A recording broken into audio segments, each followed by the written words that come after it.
Robin Singh ji Delhi से। Radhe.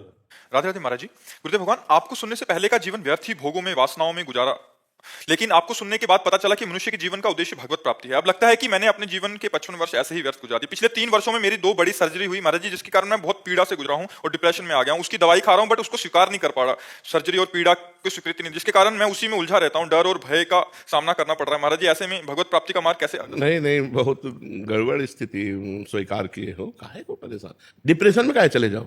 Radha Radha Radha, depression कोई महल है जिसमें आनंद से रहोगे? चिंता, शोक, भय, ये सब डिप्रेशन में काहे को व्यर्थ का चिंतन करते हो? राधा राधा राधा राधा राधा, जो होना था वो हो गया, जो होना होगा होगा। मंगल में भगवान है, मेरा स्वरूप अविनाशी है, शरीर नाशवान है, चिंता क्या करनी, मस्त रहो। लेकिन मस्ती कोई लेना ही नहीं चाहता है। अब बैठे बैठे बैठे, अरे उस समय राधा राधा रटो, नाम जप करो, अभी ठीक हो जाओगे। डिप्रेशन की दवाई है भगवान का चिंतन करना। आप मान लो, हरि स्मृति सर्व विपद विमोक्षणम, भगवान की याद समस्त विपत्तियों से बचा लेती है। दवाइयां खाते रहोगे, कमजोर होते जाओगे। उनके साइड इफेक्ट भी हैं, ऐसा नहीं है। अब नींद की गोली का अभ्यास बन गया, बिना नींद की गोली खाए आपको नींद नहीं आएगी। जितनी दिन नींद आई उसके बाद फिर आपका वही डिप्रेशन चिंतन चलने लगा व्यर्थ का। तो ऐसे ठीक हो पाओगे क्या? चिंतन बदलो और स्वस्थ भोजन पाओ, टहलो फिरो और सत्संग सुनो, मन को एक रिलैक्स करो।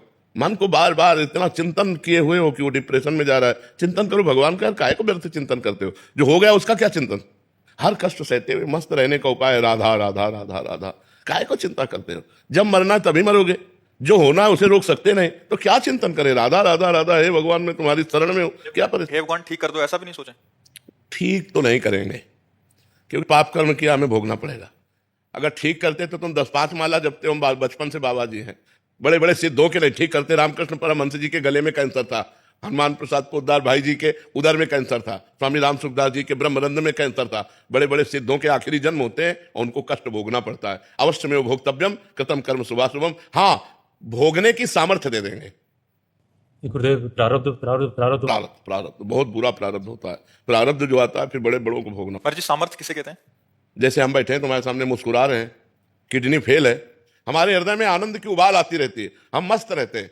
क्यों? क्योंकि भगवान से जुड़े। अगर भगवान से ना जुड़े हो तो आज हमारी दुर्गति हो जाए। हमें ना कोई डिप्रेशन है ना हमारा कोई, हमसे बात करो तो डिप्रेशन रहित हो जाओगे तुम। हमसे बात करो तो डिप्रेशन देखना तुम ठीक हो जाओगे। गुरुदेव, आप जैसी स्थिति कैसे हो? बता तो रहे यार, राधा राधा राधा राधा राधा, इसी में मस्त रहो। राधा राधा राधा राधा, प्रभु का नाम जप करने से और प्रभु के भरोसे से बहुत आनंद रहता है। अब तुम लोग परेशान हो भगवान से विमुख होकर के अपने अहंकार के कारण। अगर भगवान की शरण में हो जाओ तो नमक रोटी में भी संतोष होने पर आनंद होता है। अगर संतोष है तो नमक रोटी खा के भी आप आनंदित हो, और संतोष नहीं तो रबड़ी पी के भी आप डिप्रेशन में पहुंच जाओगे। आजकल लोगों का मानना है धन आना चाहिए। नहीं भाई, सुख हृदय में जब भगवान का चिंतन होता है तब होता है। अब डिप्रेशन में मत रहना, अब नाम जप करना, उचित दवाई ले लो और नाम जप करते हो, धीरे धीरे ठीक हो जाओ। गुरुदेव, मृत्यु के भय से कैसे पार? नाम जप से। अभी राधा बोले शरीर छूटा, भगवान के पास पहुंच गए यार। बिल्कुल चिंता मत, खूब मस्त रहो। हम कहते हैं मनुष्य जीवन यार मस्ती के लिए मिला है, लेकिन लोग मस्ती समझते हैं क्लब में, मस्ती समझते हैं शराब में, मस्ती समझते हैं मुर्गा उर्गा में। अरे मस्ती भगवान में है यार। कैसे? हम ये आपको बताना चाहते हैं कि मांस में शक्ति नहीं है खाने से, ये गंदे आहार में शक्ति नहीं है। सात्विक आहार खाओ, भजन करो, आध्यात्मिक बनो, बलवान हो जाओगे।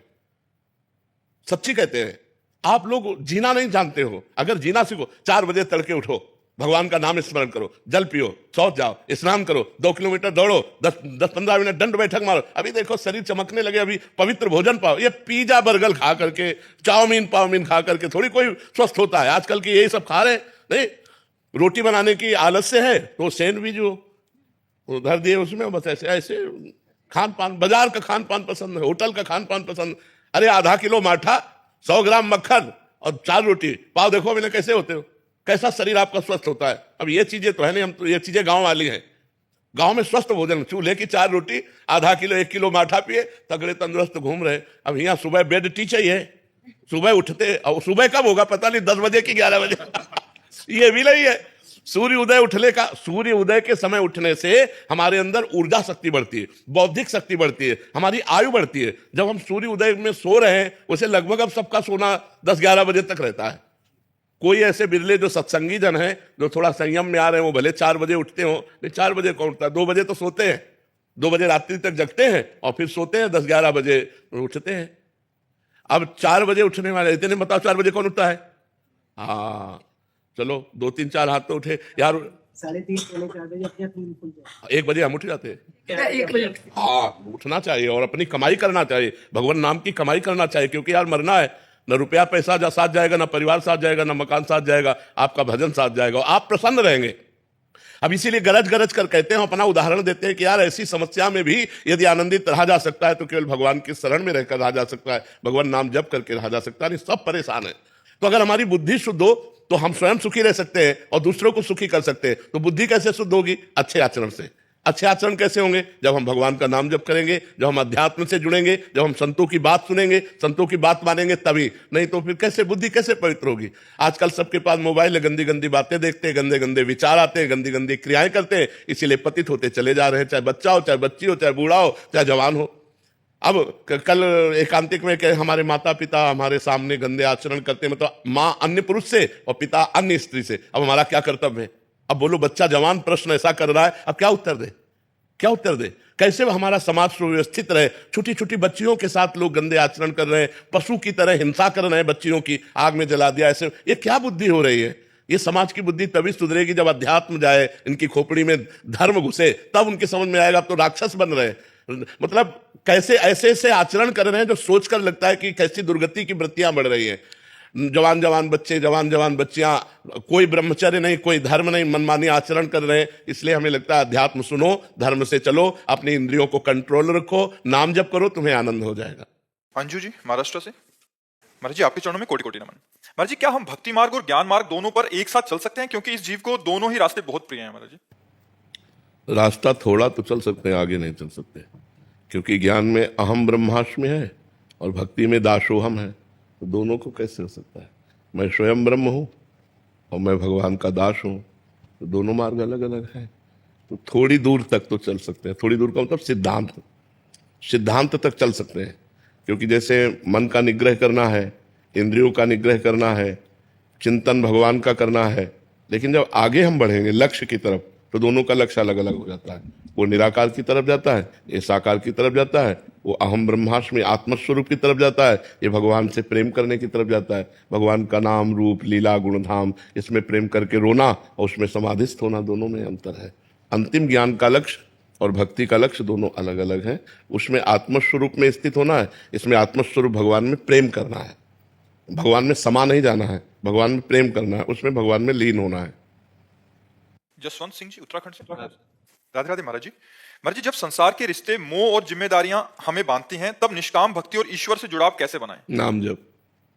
जितना नाम जप करोगे उतने मन पवित्र होगा। पवित्र मन में मोह का प्रभाव नहीं होता, ज्ञान का प्रभाव होता है। अभी अपवित्र मन है तो राग द्वेष लड़ाई झगड़ा सारा प्रपंच है, और जब नाम जप से ये प्रपंच हट जाता है तो फिर आनंद में सबसे प्रेम का व्यवहार होता है, लेकिन मोह नहीं होता, फसाव नहीं होता। जैसे हम अपनी माँ से प्रेम करते हैं और उसमें भाव कि मेरे भगवान माँ के रूप में है, तो प्रेम और गाढ़ होगा, लेकिन वो बंधन कारक नहीं होगा, वो भगवत प्राप्ति करा देगा। तो ऐसे ही हम चराचर जगत से प्रेम करें, प्रेम में निषेध नहीं है, लेकिन सब में भगवत भावना हो। अभी भगवत भावना तो है नहीं, अभी तो अपने परिवार से ही मोह है, अपना जो 2-4 लोग 5 लोग हैं उसी में आसक्ति होती है, तो ये मोह है। इस मोह का त्याग भगवान के भजन से होगा। जितना आप नाम जप करेंगे उतने आपको ज्ञान प्राप्त होगा। ऋषिका शर्मा जी। सीताराम महाराज। महाराज जी राधे राधे। महाराज जी, आप जब से जीवन में आए, जीवन पूरा ही बदल गया। जब से आपको सुनना शुरू किया तब से राम नाम जप करती हूँ। थोड़े समय पहले सपने में आदेश मिला कि राम नाम जपने का, तब से बल और तब से प्रयासरत हूँ। महाराज जी, मुझे शादी करने में कोई रुचि नहीं है। और महाराज जी, आप कह रहे हैं कि आप हनुमान जी को याद रख के जीना चाहते हैं और किसी और से मोह नहीं रखना चाहते। महाराज जी, अब मैं मेरी अपनी माँ के साथ रहती हूँ, क्या निर्णय? हाँ, इसके लिए बच्चा व्यवस्था चाहिए कि आप एक सुरक्षित वातावरण में रहें, कुसंग जहाँ ना हो। तो सबसे ज़्यादा सुरक्षित अपना घर है।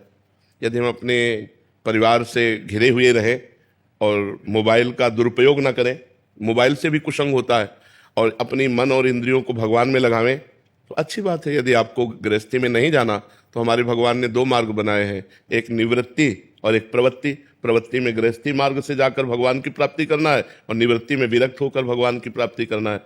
मानो कि आप ये गृहस्थी के वस्त्र त्याग दिए, संन्यास के वस्त्र ले लिए, विरक्ति का तात्पर्य अंदर से अनासक्त होकर भगवान के भजन में रत रहना। तो आप अपने मम्मी पापा परिवार के बीच में रहिए और खूब भजन कीजिए, मत कीजिए ब्याह, बहुत अच्छी बात है। कोई गंदा व्यवहार ना होना चाहिए, तभी जीवन निर्वाह हो पाएगा, नहीं तो फिर विचलित हो जाओगे।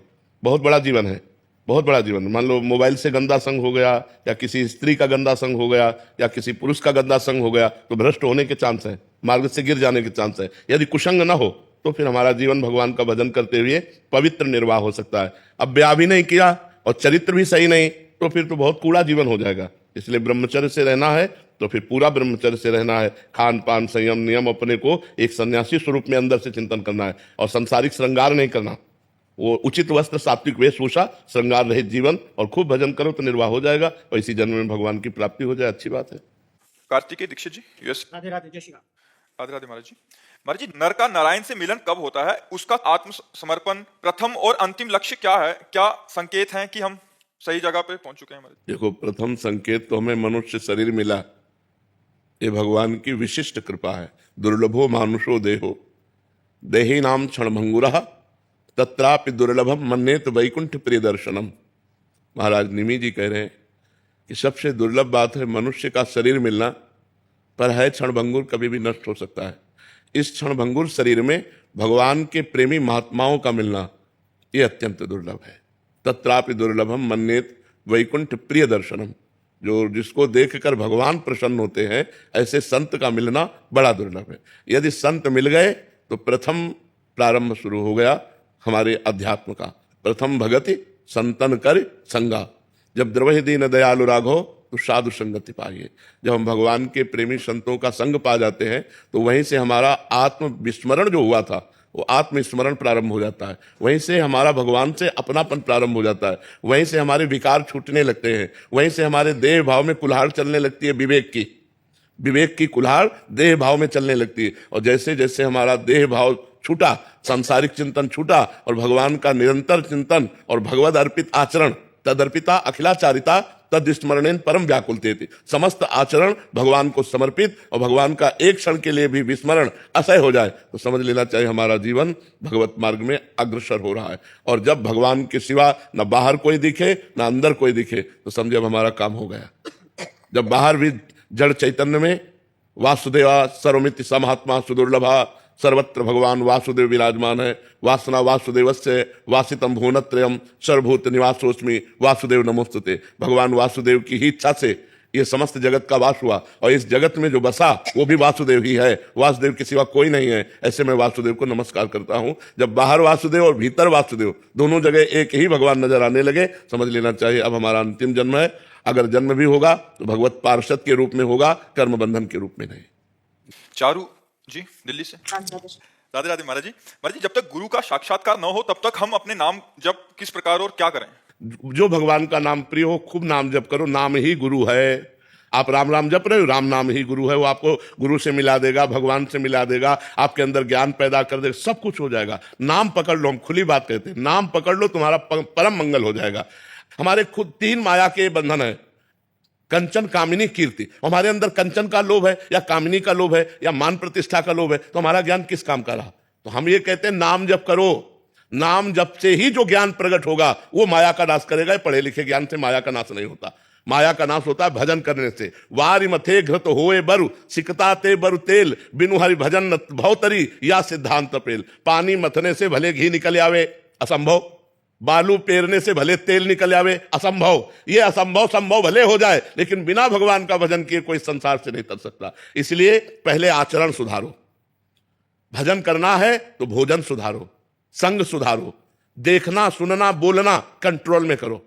देखना कंट्रोल में करो, बोलना कंट्रोल में करो, पवित्र बोलो, मृदु बोलो, सत्य बोलो, अच्छी बातें सुनो, अच्छे भाव से देखो, तो आपका भजन बनने लगेगा। अब जो मनावे सो खा रहे, जो मनावे सो कर रहे, और फिर डिप्रेशन में जा रहे, कर रहे, नाना प्रकार के चिंता भय उद्वेग से परेशान है। हम कह रहे हैं नाम जप के देखो, अगर आपका सब ठीक ना हो जाए तो बताना। क्योंकि हम लोग पूरा जीवन यही करते आए हैं।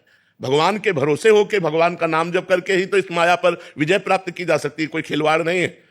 एक दिन भी आप असंग नहीं रह सकते।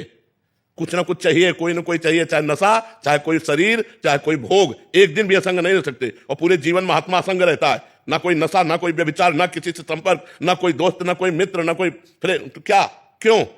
उस सच्चिदानंद भगवान के नाम के ही बल से। नहीं, ऐसे खिलवाड़ नहीं है ये। बाबागिरी या भगवत भजन या अध्यात्म ये खेल तमाशा नहीं है। आपका अगर चरित्र खराब है तो चाहे जितना माला घुमाओ, ये भी बात ध्यान रखना, कोई फर्क नहीं पड़ेगा। जैसे घड़े में पानी भरा और छेद है, वो कभी भरने वाला घड़ा नहीं है। छेद बंद कर दो और एक एक बूंद डालो, एक एक बूंद, घड़ा भर जाएगा। थोड़ा भजन है लेकिन चरित्र बढ़िया है, भोजन बढ़िया है, आपका व्यवहार बढ़िया है, भगवान प्रसन्न हो जाएंगे। केवल माला घूम रहा है, बेईमानी और गंदे आचरण और ये सब कुछ नहीं होने वाला इससे, ये बात समझ लो।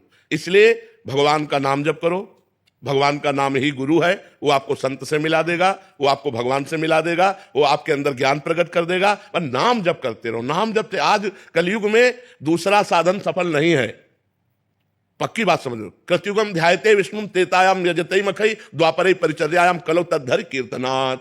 सतयुग में ध्यान के द्वारा, त्रेता में यज्ञ के द्वारा, द्वापर में पूजा के द्वारा भगवान की प्राप्ति होती है। कलयुग में भगवान के नाम जप से भगवान की प्राप्ति होती है। युग धर्म का प्रभाव है। कलयुग केवल नाम आधारा, सुमिर सुमिर नर उतर ही पारा। इसलिए खूब नाम जप करो, जो नाम प्रिय लगे तुम्हें वो नाम जप करो। जब गुरु मंत्र ले लो तो जो गुरु जी नाम मंत्र दे वो जपो। खूब अगर मस्ती चाहते हो तो नाम जप करो, गंदे आचरण छोड़ो, अपने मन पर शासन करो, अपनी इंद्रियों पर शासन करो, अपनी जबान पर शासन करो। ये मुर्गा मुर्गी खाओगे और इधर उधर गंदे आचरण करोगे भाई, तो साधु समागम का कोई लाभ नहीं ले पाओगे। आए हो तो शराब पीना, मांस खाना, व्यभिचार करना, पराई बहन बेटियों से, ये बंद करो तो तुम्हारा जीवन आनंदमय होगा। नहीं तो चाहे जितने संतों का संग करो, चाहे जितना माला घुमाओ, वो बात बनेगी नहीं। जब तक आचरण पवित्र नहीं होंगे, भोजन पवित्र नहीं होगा। नीरा जी लुधियाना से। महाराज जी राधे राधे। महाराज जी, मैं सांसारिक उलझनों में फंसकर नाम जप ठीक से नहीं कर पाती हूँ। संसार से विरक्ति कैसे पाएं ताकि नाम जप में मन लगे? नाम जप से ही विरक्ति होगी। अगर नाम जप नहीं तो फिर विरक्ति किससे होगी? बुद्धि अपवित्र है तो फंसी रहेगी ना। मन बुद्धि अपवित्र संसार का चिंतन करता है। जब मन बुद्धि पवित्र हो जाता है तो भगवान का चिंतन करता है। तो पवित्र करने का उपाय भी तो भगवान का नाम ही है। हम जबरदस्ती नाम जप करें, राधा राधा राधा राधा राधा राधा, नाम जप करेंगे तो क्यों नहीं होगा नाम जप? अब मन से नाम जप तो सिद्धों का होता है, साधक को जबान से नाम जप करना होता है। नई नई अवस्था में राधा, अब चल रहा है नाम जप। अब जैसे सिद्ध पुरुष है, अब अंदर उसका चल रहा है, क्योंकि उसने वर्षों अभ्यास किया तो हृदय पवित्र हो गया, तो मन ने नाम को पकड़ लिया। अभी हमारा मन संसार को पकड़े हुए है, तो हमें नाम पकड़ाना है। तो यह जिह्वाग्रे वर्तते नाम तुभ्यम, जिसकी जिह्वा के अग्रभाग पे भगवान का नाम विराजमान रहता है, राधा राधा राधा। तो निरंतर अब अभ्यास करो तो अभ्यास में आ जाएगा। रेणु गर्ग जी चंडीगढ़ से। राधे राधे महाराज जी। महाराज जी, गुरु बिना ज्ञान नहीं, सो हम सही गुरु को कैसे पहचाने? क्या प्रतीक्षा करें? नाम जप करो, नाम जप करोगे तो सही गुरु मिल जाएगा, क्योंकि सही गुरु भगवान जानते हैं, वही गुरु रूप में है। अब ऐसे हम किसको क्या जाने क्या सही है क्या गलत है? हम अपने बाहरी नेत्रों से तो रूप देख सकते हैं, वैभव देख सकते हैं, और ये सब मायाकृत होता है। ये सच्चिदानंद तो है नहीं। गुरु सच्चिदानंद में होता है। तो सच्चिदानंद भगवान से प्रार्थना करें और नाम जप करें जो नाम प्रिय हो, क्योंकि हम समय व्यर्थ ना जाने दें। जब तक गुरु ना मिले तब तक हम भगवान का भजन ना करें, मर गए तो नरक जाएंगे। इसलिए हम खूब नाम जप करें और भगवान से प्रार्थना करें कि मुझे गुरु रूप से मिल जाओ, तो वो खुद व्यवस्था कर देंगे। अवेश सक्सेना जी। श्री हरिवंश। महाराज जी, एक चिंतन हमारे मन को बड़ा व्यथित करता है। बड़ी कृपा से वृंदावन का वास मिला। इस शरीर को ग्रस्त होने के कारण नौकरी के लिए यहाँ आकर रहने लगा। फिर किसी दूसरे स्थान पर जाना पड़ जाए तो कहीं मेरे कुछ कर्मों या प्रारब्ध का खेल तो नहीं? क्या प्रारब्ध कर्मों का खेल नहीं। अब ड्यूटी में तो ये है ही। मान लो चाहे जिस डिपार्टमेंट में हो, अगर ट्रांसफर होगा तो हमें जाना पड़ेगा या धनादि के लिए व्यवस्था करनी पड़ेगी, तो उसमें ज्यादा चिंतन न करें। वृंदावन वास और वृंदावन का चिंतन ये दोनों एक ही है। अगर हम राधा राधा कृष्ण कृष्ण नाम जप कर रहे, वृंदावन का चिंतन कर रहे और मुंबई कलकत्ता में है, तो हम वृंदावन वासी ही है। और वृंदावन में रह रहे और भगवान का चिंतन न हो, संसार का चिंतन हो, धन का चिंतन हो, तो हमें लगता है हम वृंदावन का सही वास नहीं ले पा रहे हैं। वृंदावन बस के इतनो बड़ो सयान, जुगल चरण के भजन बिनु निमिष न दीजिए जान। वृंदावन वास का यही स्वरूप है, प्रिया प्रीतम का चिंतन। तो जहां भी रहो राधा राधा जपो, वृंदावन का चिंतन करो। अंशुल गुप्ता जी मथुरा से। राधे राधे गुरुदेव।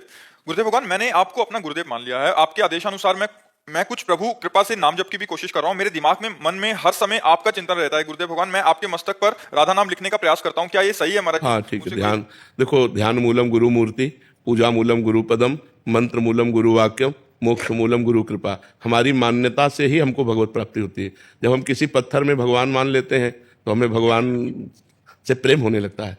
जब हम किसी काठ में, किसी छवि में कागज में बने हुए को भगवान मान, तो अगर हम किसी संत को गुरु मान लें, भगवान मान लें और उनका निरंतर ध्यान होने लगे तो बहुत जल्दी भगवत प्राप्ति हो जाए, क्योंकि भगवत प्राप्ति के लिए रास्ता ही भगवान ने बनाया है। संत गुरुदेव के रूप में उनका चिंतन करें, उनकी बात माने, उन्हीं के विषय में सोचें, तो संसार का असत चिंतन छूटेगा, तो हमें भगवत प्राप्ति निश्चित हो जाएगी। आप खूब नाम जैसे लिखते हैं ऐसे लिख लिख कर ध्यान कीजिए, आपको खुद लाभ मिलेगा, आपको खुद अनुभव में आएगा कि हृदय, देखो लाभ का मतलब रुपया पैसा से नहीं होता, लाभ का मतलब हृदय की शांति, ज्ञान और क्षमता सहने की, कष्ट सहने की क्षमता और हृदय की शांति और ज्ञान, ये लाभ है अध्यात्म का। ये लौकिक लाभ तो पुण्य बल से मिल ही जाएगा, पुण्य बल से मिल ही जाएगा। इतना बड़ा पुण्य हो रहा है, नाम जप कर रहे हैं, भगवान का चिंतन कर रहे हैं, ये तो मिल ही जाएगा ब्याज में। मूल है ज्ञान प्राप्त होना, मूल है भगवान की प्राप्ति होना, मूल है भगवान से प्रेम होना। महाराज जी, मेरे बचपन में मैंने गुरु दीक्षा ली थी। महाराज जी, आप समझ आई है तो मुझे गुरु के प्रति श्रद्धा वैसी नहीं है, ना ही हमारे गुरु जी को हमारे प्रति स्नेह प्रतीत होता है। महाराज जी, मुझसे त्रुटि तो नहीं हो रही?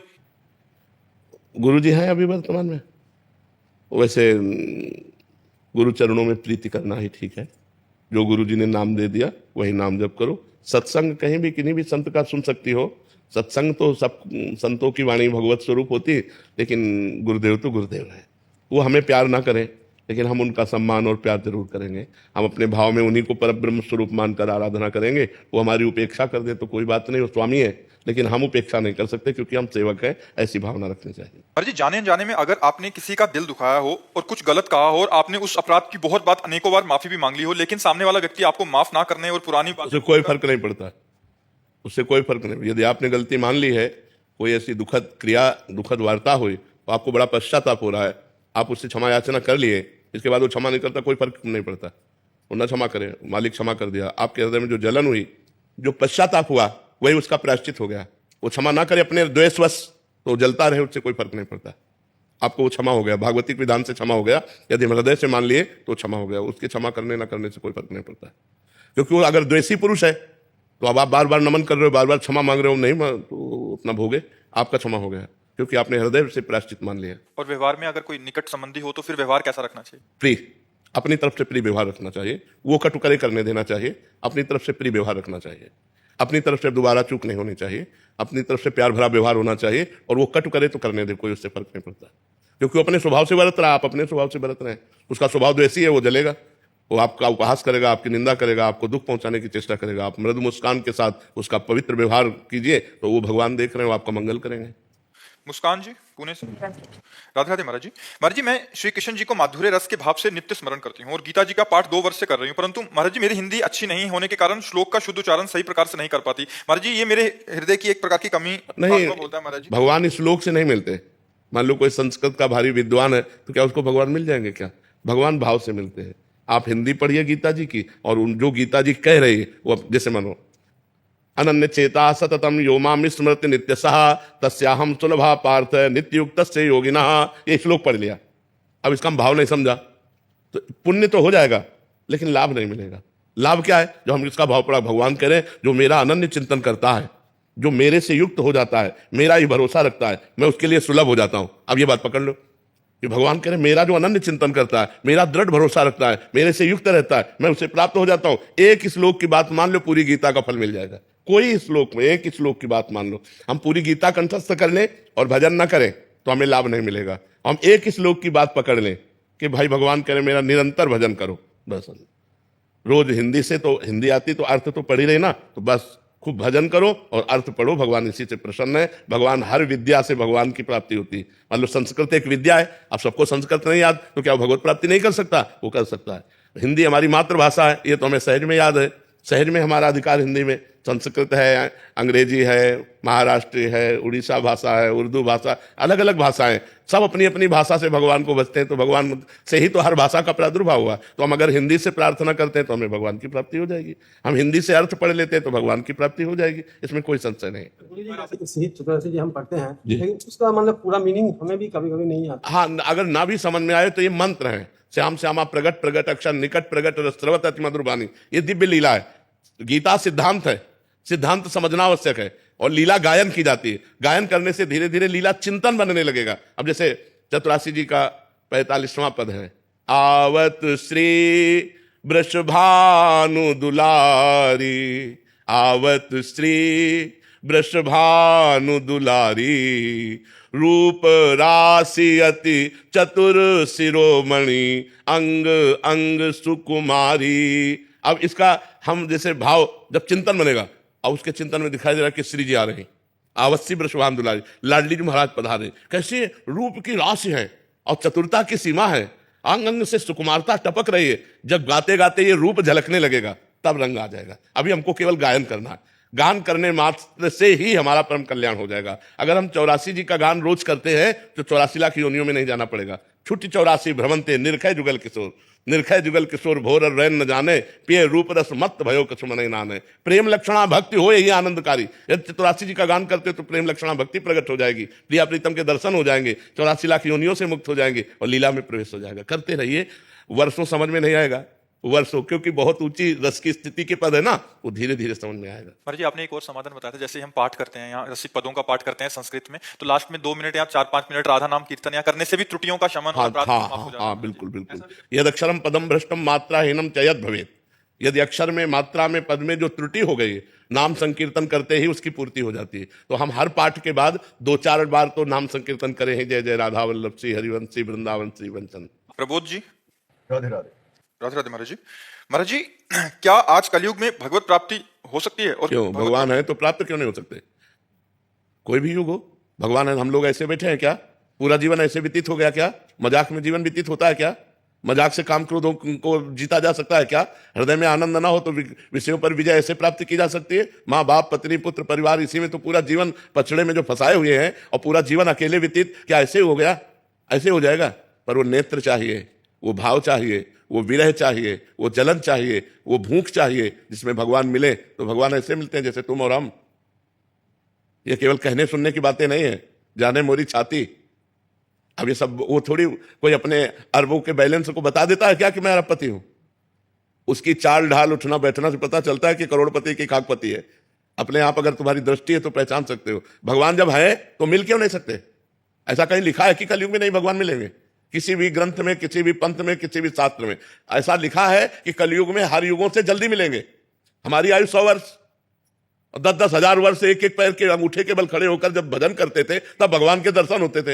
हमारी तो आयु ही 100 वर्ष है और वहां तो 10-10 हजार वर्ष तक तपस्या करते थे, तो हम तो बहुत जल्दी भगवान को प्राप्त कर लेते। जो 10,000 वर्ष तपस्या करने का फल मिलता था, कलयुग में 24 घंटे नाम कीर्तन करने से मिल जाएगा। इतनी कलयुग की मैं, कलयुग समयुग आन नहीं, विश्वास करो, कलयुग समयुग आन नहीं, जो नर कर विश्वास, गाय राम गुण गण विमल, भव बिन तरई प्रयास। कलयुग के समान कोई युग नहीं, न सतयुग न त्रेता न द्वापर, क्योंकि कलयुग में कम समय में कम भजन में भगवान की प्राप्ति हो जाती है। जहां 10,000 वर्ष हाथ उठाकर वायु पीकर तपस्या, वहां रोटी दाल खाकर रात दिन नाम जप करो, भगवान की प्राप्ति हो जाएगी। बिना भगवान की प्राप्ति के जो संत महात्मा जन है, जो सतमार्ग के पथिक है, वो ऐसे जी रहे हैं क्या? ऐसे 1 मिनट आप नहीं रहना चाहोगे? 1 मिनट आपको एक कमरे में रख दें और बढ़िया से बढ़िया आपका भोजन देंगे, एसी रूम होगा, लेकिन मिलने किसी से नहीं देंगे, ना मोबाइल ना टीवी ना किसी से मिलने, तो आप कहोगे हम नहीं जी सकते। भगवान के बिना एकांत नहीं सह सकते आप। एकांत सबसे बड़ी सजा है, और अगर भगवान से चित्त जुड़ा है तो एकांत सबसे बड़ा आनंद है। समाज से एकांत की तरफ मन भागता है जिसका मन भगवान से जुड़ने लगता है। तो आप सोचो, आप लोगों ने पूरा जीवन व्यतीत किया, कैसे ऐसा हो सकता है कि भगवान ने मिले हम चैन से मुस्कुरा रहे हैं? भगवान के बिना हमारा जीवन ही नहीं है। भगवान की कैसे तुम्हें बताए? एक बार भगवत प्राप्ति, अब तुम्हें कैसे बताया? ये सब बातें बताने की थोड़ी है। महाराज जी, इसमें एक प्रश्न था। महाराज जी, आप काफी बार हम सत्संग में सुना है कि आप कहते हैं कि हम सच में, हमारा स्वभाव ऐसा था कि हम माइक से बोल देते। हाँ, अगर भगवान का अनुभव ना होता ना, परमानंद की बात, तो हम माइक से बोल देते कि हमारा स्वभाव ऐसा जिद्दी। लेकिन हम यही कहते हैं, कमी हमारी और कृपा उनकी, कमी हमारी और कृपा भगवान की। स्वभाव में हम बता रहे हैं। अच्छा, ऐसा स्वभाव ना होना तो 500 साधु है और सब 20 से लेकर के 35-40 तक के हैं और सब ग्रेजुएट है, पढ़े लिखे। ऐसे नहीं मर्यादा चल रही, ऐसे नहीं चलती, ऐसे नहीं। आंख में दम नहीं, तुम्हारी बाजुओं में दम नहीं, तो फिर शासन नहीं चलता। चाहे वो घर का शासन हो, चाहे वो राज्य का शासन हो, चाहे वो राष्ट्र का शासन हो। शासन तभी चलता है जब छाती में दम हो, नहीं तो ऐसे नहीं चलता है। ऐसे थोड़ी अभी चले। तो समाज का आज का क्या है कि ऐसा भयभीत होता जा रहा है, माता पिता परिवार सब ऐसे, और माता पिता के आचरण इतने गंदे हैं कि बच्चे खुद देख रहे हैं। कल ही प्रश्न हुआ, तो ऐसे जवान बच्चा और कह रहा था मेरी माँ किसी से गलत संबंध करती हूँ, मैं जानता हूं, अब मैं क्या करूं? अब बोलो वो माता पिता के लिए जब ऐसा देख रहा है आचरण, तो बच्चे कैसे गंदे होंगे? हम खुद अपने मन पर शासन नहीं कर सकते, हम खुद अपनी इंद्रियों पर शासन नहीं कर सकते, माता पिता बच्चों पर शासन नहीं कर सकते, समाज में शासन व्यवस्था भंग होती चली जा रही, उसी के कारण ये सब दुर्दशाएं फैल रही।